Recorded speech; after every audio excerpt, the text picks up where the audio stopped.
법정스님의 생애와 철학. 어린 시절과 생애. 법정스님은 한국 불교계의 중요한 인물로 1932년 전라남도 해남에서 태어났습니다. 본명은 박재철로 어린 시절부터 자연과 함께하는 삶을 즐겼으며 이 경험이 훗날 그의 생애와 철학에 큰 영향을 미쳤습니다. 법정스님의 어린 시절은 한국 전쟁을 겪는 등 혼란스러운 시기였으며 이는 그에게 인간의 고통과 생명의 무상함을 깊이 느끼게 하는 계기가 되었습니다. 법정스님은 고등학교 졸업 후 법관이 되기를 꿈꾸었지만 세속적인 욕망과 경쟁에 대한 회의감을 느끼며 그 길을 포기하게 되었습니다. 그는 인생의 의미와 본질에 대해 고민하게 되었고 이러한 고민이 그를 불교에 깊이 빠져들게 했습니다. 법정스님이 출가하게 된 계기. 법정스님이 출가하게 된 계기는 한국 전쟁과 그 이후의 혼란 속에서 인간의 고통과 죽음에 대해 깊이 생각하게 된 데에서 비롯되었습니다.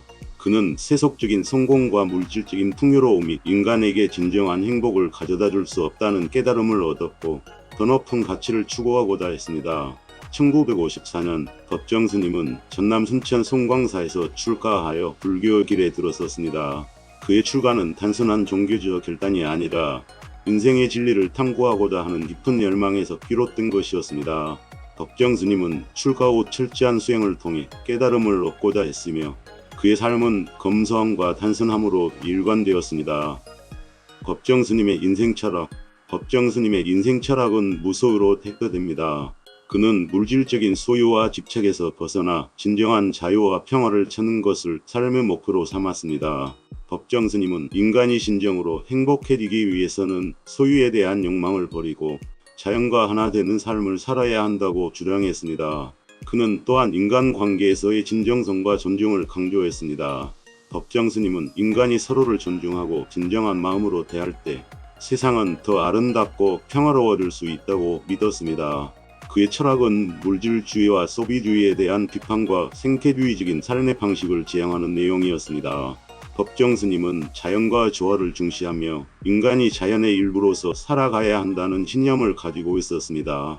그는 자연을 파괴하고 착취하는 현대 문명의 문제점을 지적하며 자연 속에서의 단순하고 조화로운 삶을 추구했습니다.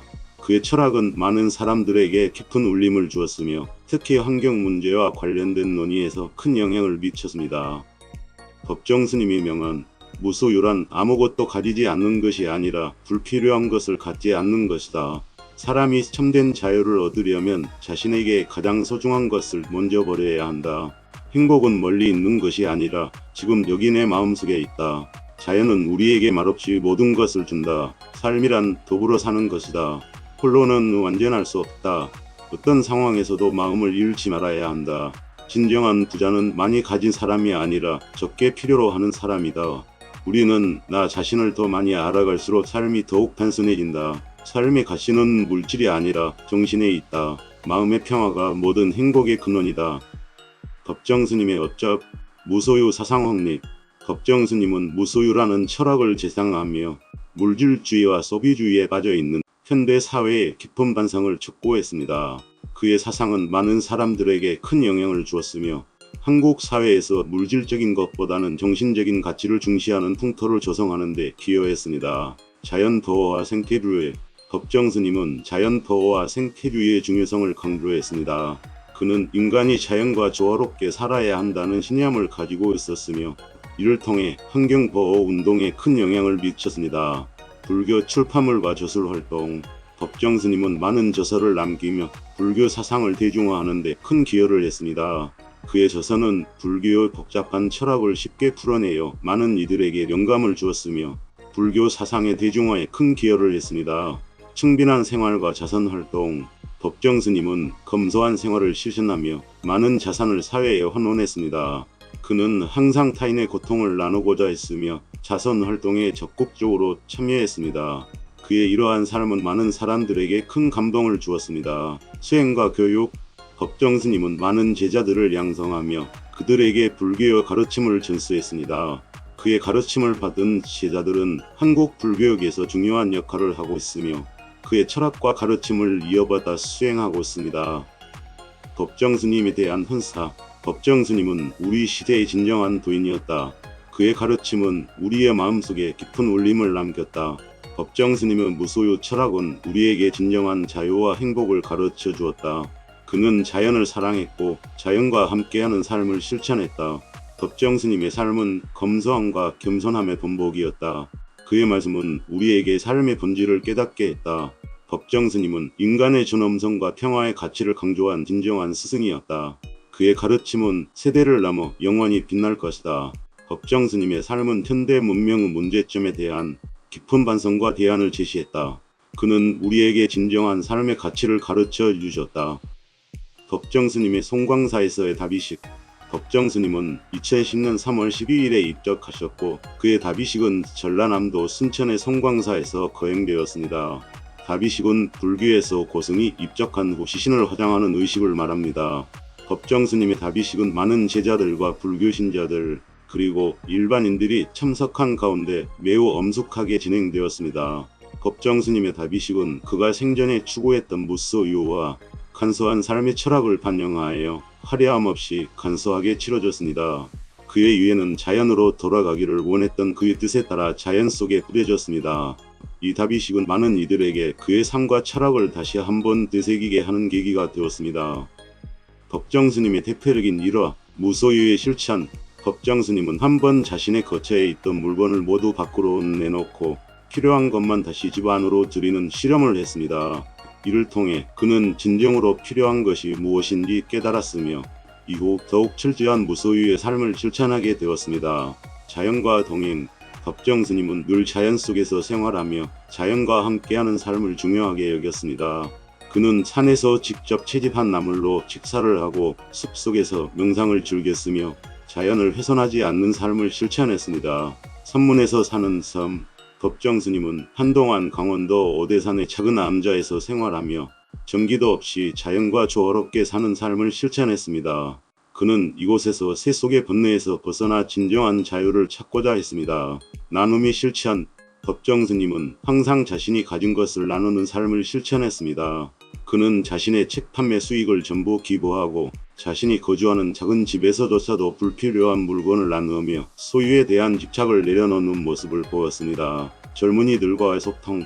법정 스님은 종종 젊은이들과 대화하며 그들에게 삶의 진정한 가치를 일깨워 주었습니다. 그는 젊은이들에게 물질적인 성공보다는 마음의 평화와 자연과의 조화를 추구하는 삶을 권장했습니다. 글쓰는 고독한 시간. 법정 스님은 글을 통해 자신의 철학을 전하는 데 많은 시간을 할애했습니다. 그는 늘 새벽에 일어나 명상과 글쓰기에 집중했으며 이 과정에서 많은 저서들이 탄생했습니다. 마지막 가르침. 법정 스님은 입적하기 전 제자들에게 내가 떠난 후 나를 기리는 어떤 기념물도 만들지 말라는 유언을 남겼습니다. 이는 그가 철저히 무소유의 삶을 실천했음을 보여주는 마지막 가르침이었습니다. 법정 스님과 민주화운동. 법정 스님은 5.18 민주화운동 당시 직접적인 정치적 개입을 하지는 않았지만 그의 철학과 가르침은 민주화운동의 정신과 깊이 연결되어 있었습니다.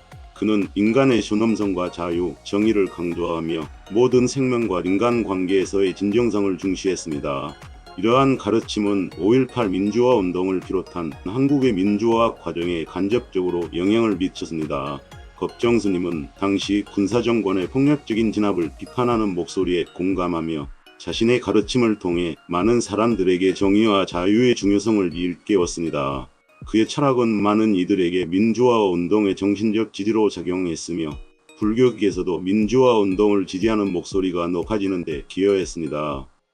주요 인물과 관계. 성찰 스님. 성찰 스님은 법정 스님의 스승으로 두 사람은 깊은 존경과 신뢰의 관계를 유지했습니다. 법정 스님은 성찰 스님에게서 수행의 중요성을 배웠으며 그의 가르침을 바탕으로 자신의 철학을 발전시켰습니다. 고우 스님. 고우 스님은 법정 스님의 동료이자 친구로 두 사람은 서로의 철학과 가르침을 공유하며 깊은 우정을 나누었습니다. 고우 스님은 법정 스님의 무소유 철학을 존경하며 그와 함께 많은 수행을 했습니다. 신영복 교수. 신영복 교수는 법정 스님과 교류를 통해 많은 영감을 받던 학자입니다. 두 사람은 서로의 사상과 철학을 공유하며 인간의 존엄성과 평화에 대한 공통된 신념을 나누었습니다. 김수환 추기경. 김수환 추기경은 법정 스님과 종교를 초월한 우정을 나눈 인물입니다. 두 사람은 자주 만나 서로의 생각을 나누었으며 사회 정의와 평화에 대한 공통된 관심을 공유했습니다. 희민 스님은 법정 스님의 가르침을 받은 수배 스님으로 그의 철학을 이어받아 현대 불교에 중요한 역할을 하고 있습니다. 법정 스님은 희민 스님에게 많은 가르침을 전수하며 그의 성장에 큰 영향을 미쳤습니다. 그가 꿈꾸는 미래와 남기고자 하는 이야기. 법정 스님은 항상 평화롭고 자연과 조화로운 사회를 꿈꾸었습니다. 그는 인간이 자연과 더불어 살아가며 물질에 집착하지 않고 진정한 마음의 평화를 찾기를 원했습니다. 그의 꿈은 모든 이들이 소유와 욕망에서 벗어나 진정한 자유와 행복을 누리는 세상을 만드는 것이었습니다. 법정 스님이 남기고자 한 이야기는 무소유와 자연과 조화입니다. 그는 우리가 소유에 집착하면 마음의 평화를 잃게 되며 진정한 행복은 자연과 함께하는 단순하고 조화로운 삶에서 온다고 가르쳤습니다. 그는 이러한 메시지를 통해 구세가 물질적인 욕망을 초월하고 진정한 마음의 자유를 찾기를 바랐습니다. 법정 스님의 생애와 철학은 오늘날에도 많은 사람들에게 깊은 영감을 주고 있으며 그의 가르침은 계속해서 전해지고 있습니다. 그의 삶과 업적은 한국 불교뿐만 아니라 전 세계적으로도 중요한 의미를 가지며 그는 검소함과 자연과의 조화의 상징으로서 기억되고 있습니다.